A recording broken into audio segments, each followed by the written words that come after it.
All right, all right. Hey guys. All right. So just this morning, I NES reminded me. I said that we would do a focus on the King of Swords because those of you who watch my channel, you know that the King of Swords has been marching through like practically every video with such frequency. Somebody laughingly said, "Can we just get the King of Swords focus story?" And I said, "Yeah, let's do that." And I wasn't going to do it today, and then I thought, why not though? I mean, it's Friday. Let's have some fun.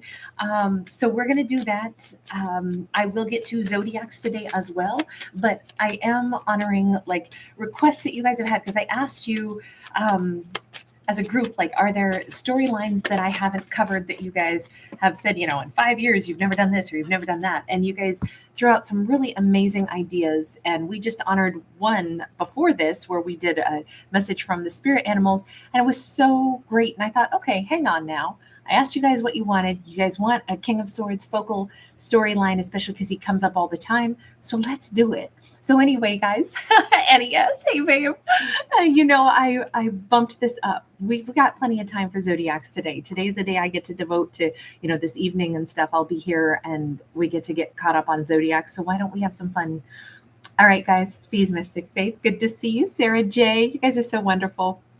So how do we start out? Remember, this is all about a King of Swords. So a Libra, Gemini, Aquarius.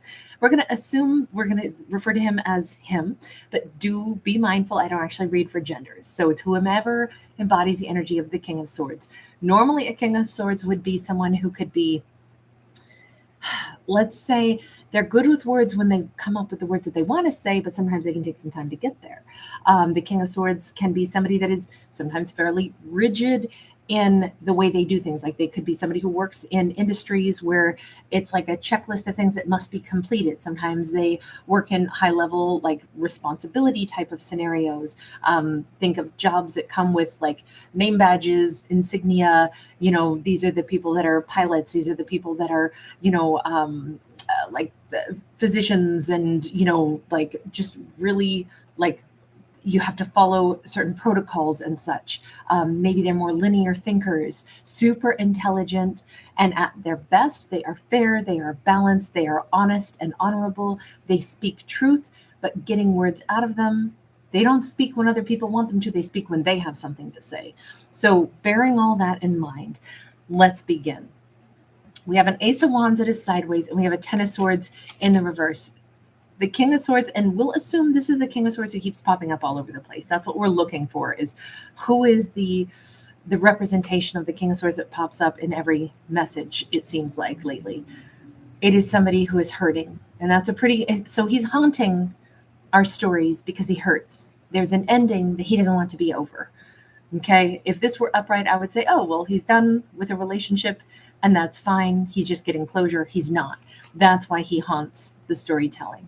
It's actually something that he still wants, and he still has a lot of passion for, and he doesn't know where to put the passion that he has. Now, at this point, we see a feminine on that Ten of Swords dressed in red. Red is a color that stands out, right? Red is a color of desire and passion. And especially in this, murky twilight, we see her still brilliantly highlighted. So let's say in the background of his mind, many things in life, come and go, but she stays. The pain of losing her stays.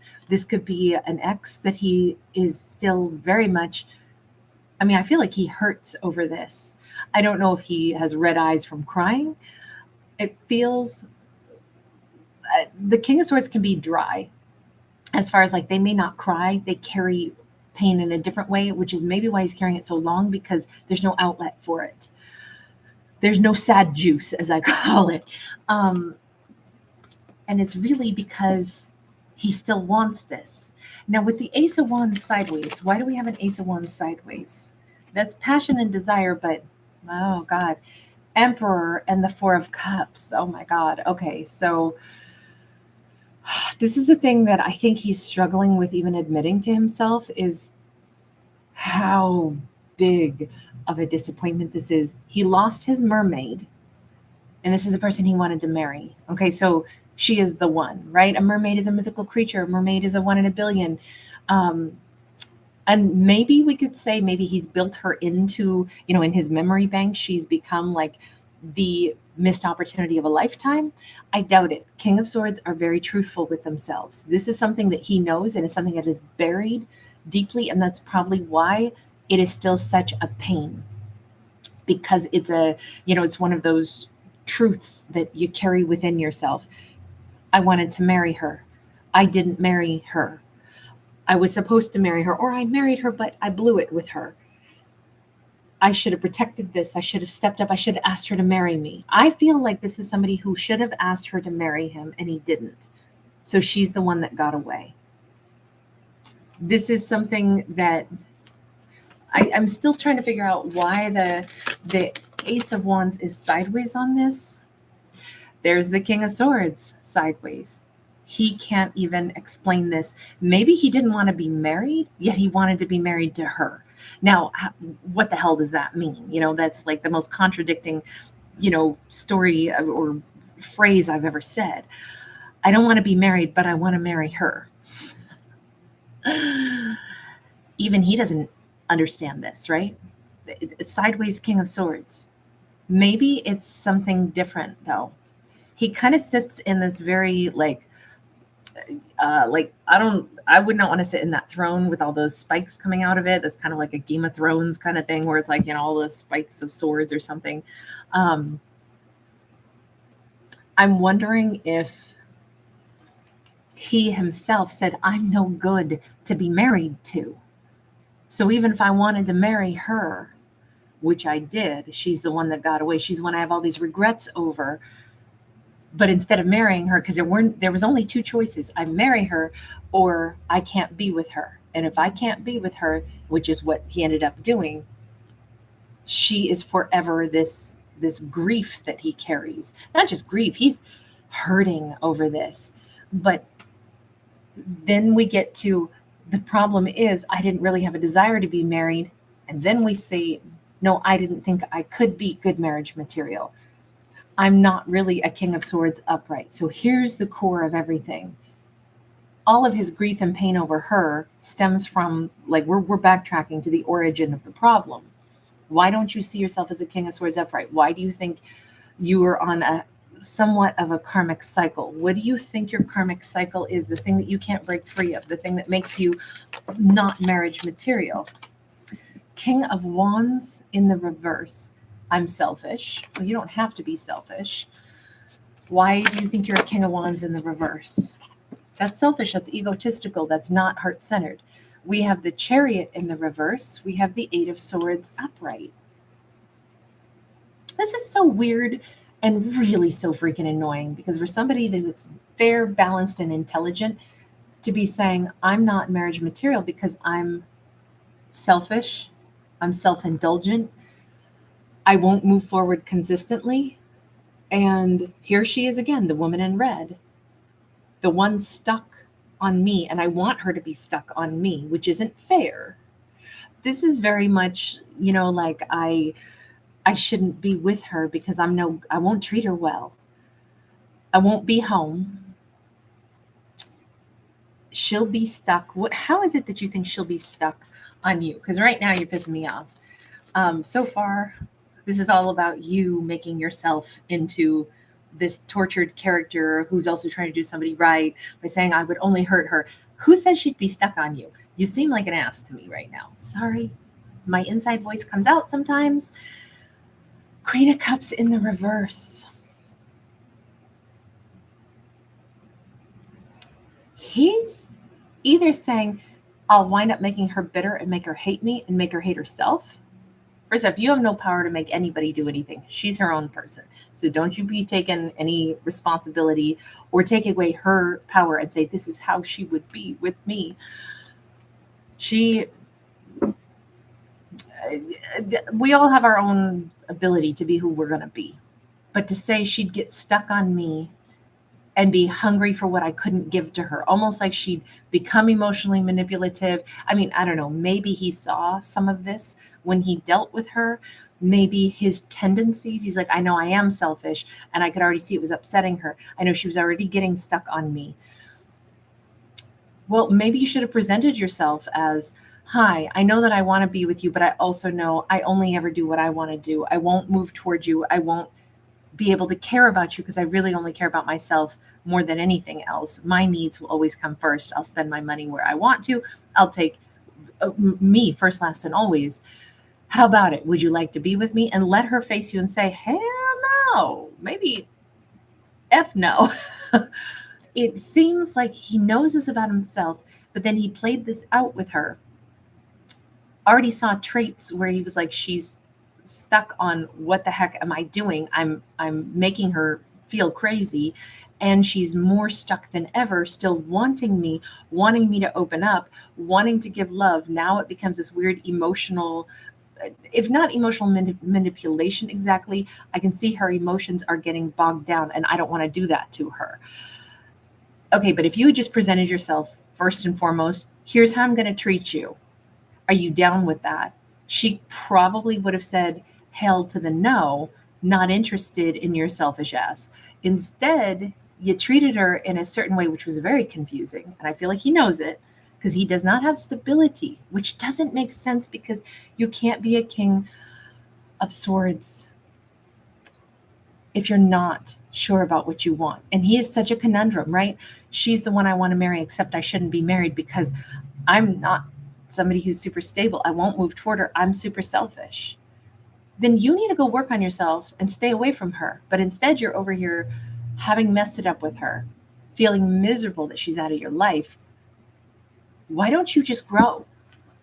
I'm trying to figure this out because right now, this is like, I don't even want to call this person a villain. This is somebody who knows who and what they are. They're judging themselves for their own behavior, but they seem to just keep saying, I'm no good. I'm going to treat her bad. I already did treat her bad, which is why I shouldn't be with her. But now I hurt because I can't be with her because I love her so much and want to do right by her.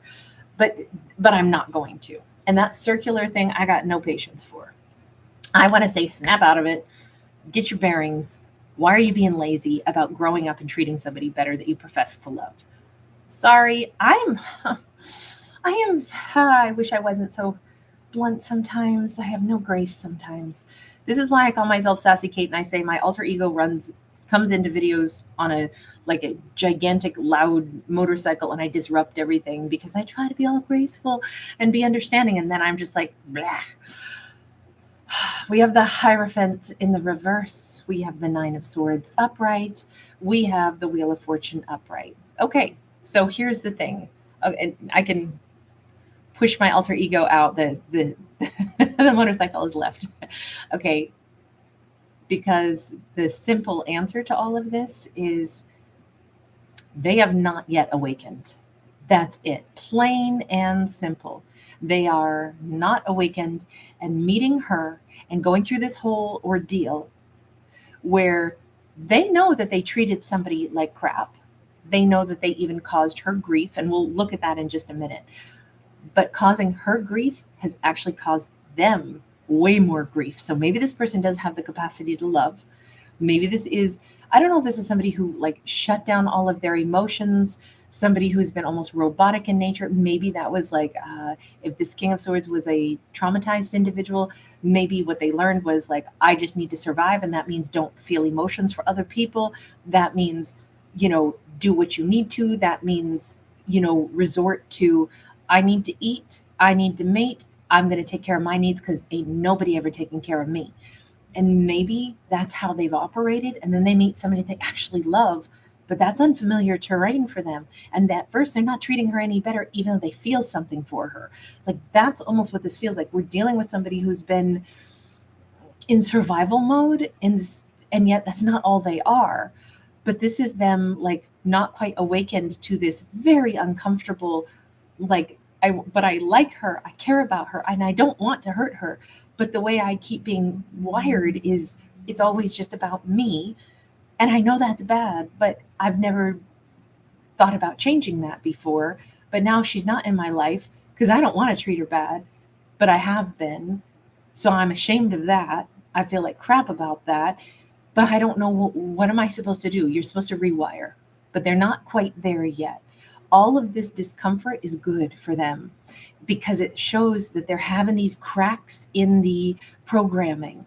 at least in this story, please remember I'm a fictional storyteller. I'm not saying I'm right or this is the way people are. This is a fictional story about a fictional character. But I'm seeing there's a lot of hope here. And I'm seeing this is not a villain. This is somebody that was wired in a certain way, maybe for survival. And they're actually a better, more like warm human version of themselves. This person is very intelligent, but they've also been operating without emotion, maybe most of their life. And all I can think of is that would be a protection mechanism. And so I'm wondering, because we don't see what his backstory was, we see he's like he's short circuiting. And it's good that he met her. It's good that he's feeling feelings that are awakening, including like this really unhappy energy that I think he's carried over this situation with her for quite a while. It would take time to undo maybe a lifetime of a behavior and then rewire. So maybe that's why we see this.